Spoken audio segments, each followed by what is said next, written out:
Hello everyone, it's Kelsey here, and today I'm going to share with you another layout from my book mini album. I did this one a while back, and it's one of those that I just forgot to share with you guys. I've been playing catch up a lot lately, as you might have been able to tell. Here we go. So I'm just going to kind of looking for a page that will work for this photo. And it's a photo of a series that I recently completed that I liked, so I just did the one photo of one of the books, and my dog's also in the picture, but yeah, I'm just going to scrapbook this photo. And I'm having a really hard time choosing a page. I wanted to do some stenciling, so I didn't know if I wanted a light background or a dark background. I just really wasn't too sure.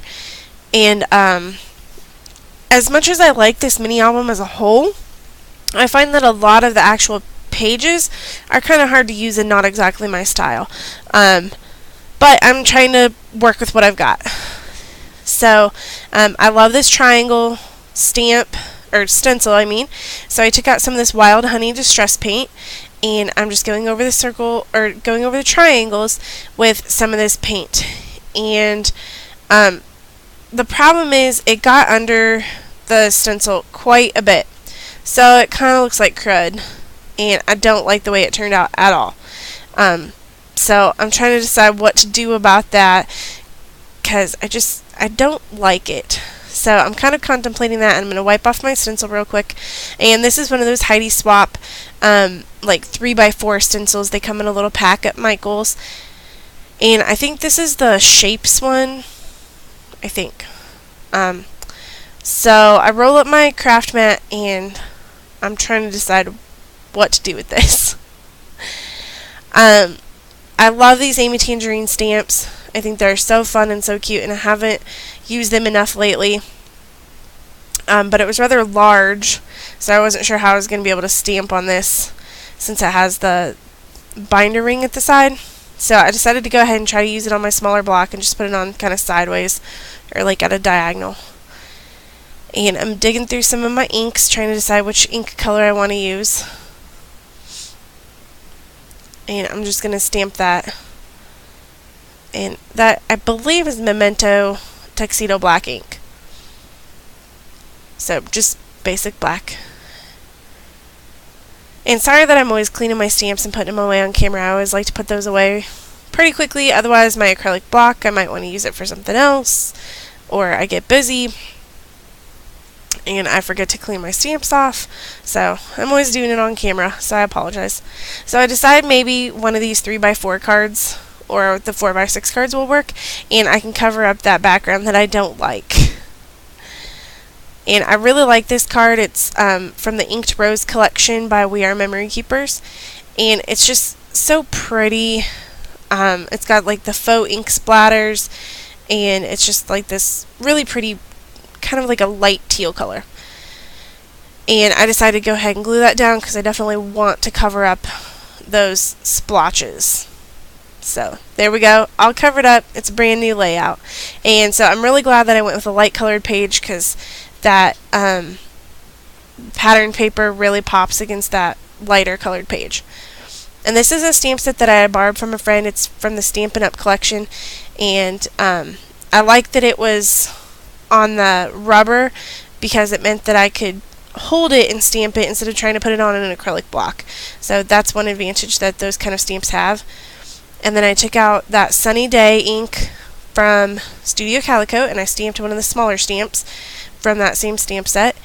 And it doesn't show up really clearly because it is such a light yellow, but I like the way it looks, especially in real life. So I decided to put my photo back on there, kind of work around that, and I'm just kind of digging through my stash and seeing what I have around that I want to use right now. And I decided to go for the wood veneers, and the flare too, I should say, because I kind of keep those all together.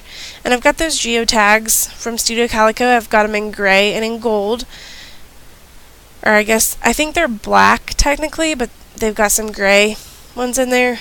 They're just chipboard, but I do really like those geotags. They're just a nice little embellishment to layer with. So I'm digging through all of these little rock pebble shaped wood veneers, just trying to find one that I like. And I came up with that number 4 because there were 4 books in this series, and this was the number 4. So I thought that kind of worked well. And I'm also going to dig through some of my Studio Calico embellishments and just see kind of what I've got going on there.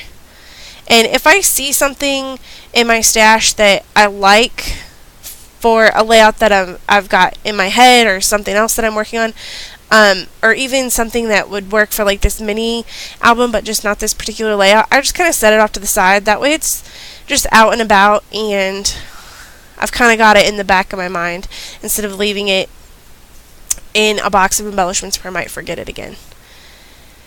That's a little wooden like flag clip, and I find those so hard to work with on regular layouts, or especially on like Project Life spreads, but I actually really like using them in mini albums, so that's usually where I use those little clips.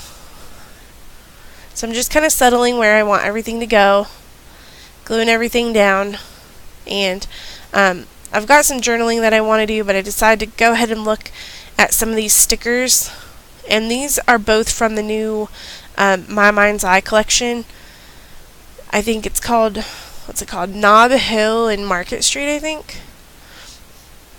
So I got those things, I don't know, at the beginning of summer, and here it is, you know, the end of summer, beginning of fall, before I'm sharing this with you guys. So that goes to show you how long it's been sitting around. So, oh well, it's still all current, and I use stuff from my stash all the time. I don't know why these videos just feel super old to me, because normally I try to get my stuff out really quick to share with you guys, but I didn't happen to do that this time. So I'm just did some journaling in that little like faux label. Since it's a stamp, it's not really a label, I guess. And I'm just looking to see what I could do to kind of finish up the layout. So I put a scrap piece behind there because I thought I was going to miss, but I didn't really like that. So you can see I'm like tapping my finger there because I'm just trying to figure out what I want. This is my little box of rub-ons. You may have seen it before if you watch my videos. I just try to keep all my rub-ons in there so they're all in one place. And I like that arrow, so I'm going to go ahead and put that arrow on there. And pretty much that's going to wrap up the layout. So if you like this video, please subscribe to the channel. It really helps me out when you guys subscribe or like the videos or check out the sponsors at the beginning of the videos. It just helps me out so much when you guys do that, and I really, really appreciate it. So thank you so much for watching, and I will see you guys again really soon. Bye.